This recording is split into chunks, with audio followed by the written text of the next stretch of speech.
It was a scorching summer afternoon, the kind of day when the pavement shimmered in the heat and all anyone could think about was cooling off in the neighborhood pool. 15-year-old Maya Thompson clutched her towel, sunscreen, and her brand-new pair of goggles as she walked toward the gate. She had lived in this suburban community for nearly a decade. The pool was her sanctuary, her safe space every summer. But that day, Maya never made it into the water. 2 HOA security guards, both men twice her size, stepped in front of her and blocked the entrance with their arms crossed. "You don't look like a resident," one of them sneered. Maya froze, her stomach dropping. She stammered, I live here. My family pays HOA dues. I've swum here since I was a kid." But it didn't matter. What followed was a humiliating confrontation, accusations of trespassing, and a chain of events that would ignite a legal battle, divide the neighborhood, and leave an entire HOA board scrambling for cover. This wasn't just about a pool anymore. It became about race, power, and who gets to decide who belongs. The Thompsons had moved into the Willow Creek Estates community 10 years earlier. It was the type of suburb with manicured lawns, mailbox clusters, and a sprawling clubhouse with amenities, a gym, tennis courts, and the prized neighborhood pool. Families paid steep HOA dues every year, but in return, they were promised exclusivity and safety. On paper, Willow Creek was the picture of suburban peace. In reality, whispers of bias, favoritism, and an HOA board drunk on power had been simmering for years. The Thompsons had always kept to themselves. Maya's father, Marcus, worked long hours as an engineer. Her mother, Dana, was a high school teacher. They weren't troublemakers. They paid their dues, mowed their lawn, and followed the rules. But in Willow Creek, following the rules wasn't always enough. On that July afternoon, Maya swiped her pool card at the gate. The lock clicked open, but before she could push the gate, 2 HOA security guards approached. "Stop right there," one ordered. Maya blinked. "I live here. I was just going in." The guard shook his head. "You don't look like you belong here. Residents only." Confused, Maya held out her pool pass. "This is mine. It works." The second guard smirked. "Could have been stolen. We'll need to call this in." Maya's throat tightened. People at the pool started staring. Some whispered. A group of mothers in lounge chairs exchanged looks. But no one stepped in to help. "Please," Maya pleaded. "I live on Hawthorne Drive. You can call my mom." Instead, one guard grabbed the pool card from her hand. The other positioned himself directly in front of the gate, towering over her like she was an intruder. Maya's cheeks burned with humiliation. She wasn't just being denied entry, she was being accused of lying, of trespassing, of not belonging. And, deep down, she knew exactly why. When Maya got home in tears, Dana Thompson was furious. She wasn't just a mother, she was a teacher who had seen the sting of discrimination far too many times. "What exactly did they say?" Dana pressed. Maya's voice cracked. "They said I didn't look like a resident." Dana's stomach turned. She knew what that meant. Maya was one of only a handful of black teenagers in the entire neighborhood. That night, Dana and Marcus marched to the HOA office demanding answers. But instead of an apology, they were met with denial and deflection. "Our guards were just doing their job," the HOA president insisted. "We can't allow non-residents to use the pool. It's a liability." Marcus slammed his fist on the table. "We've paid thousands in dues. You humiliated my daughter in front of half the neighborhood." The president adjusted his tie, unbothered. Maybe next time she should carry proof of address.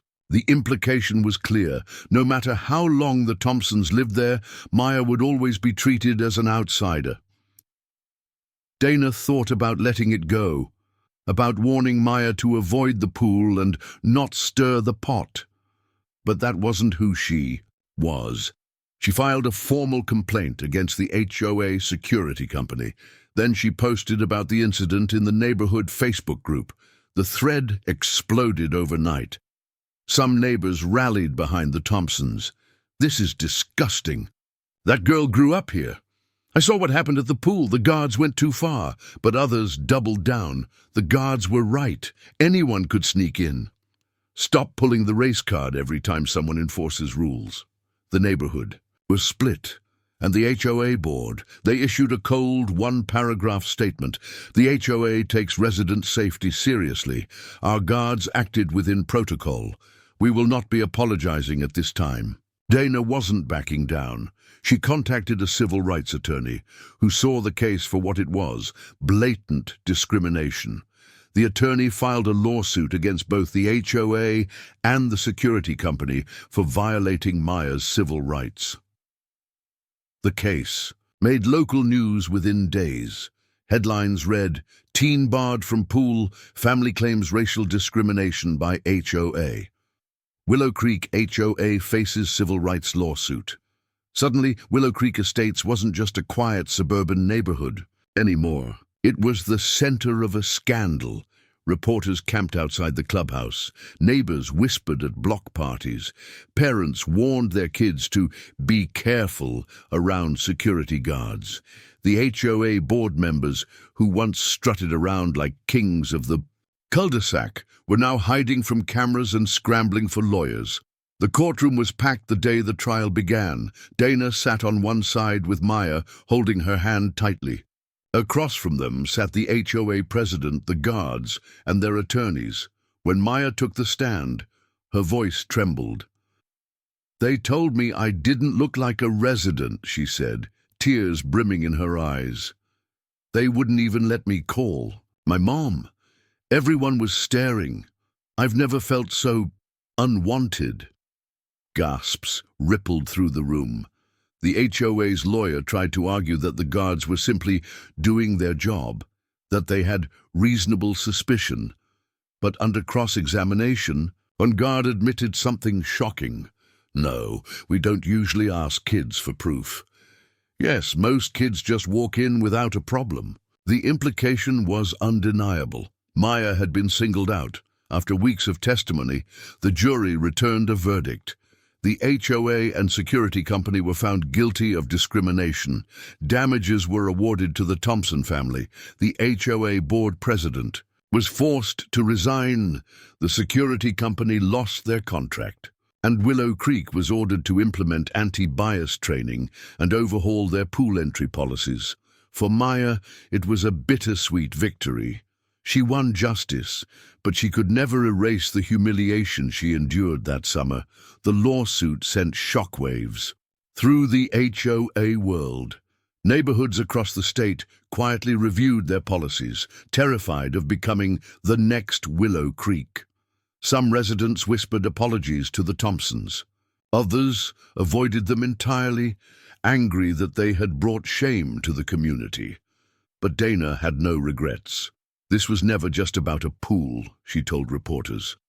"This was about my daughter's right to exist in her own neighborhood, without being treated like a criminal."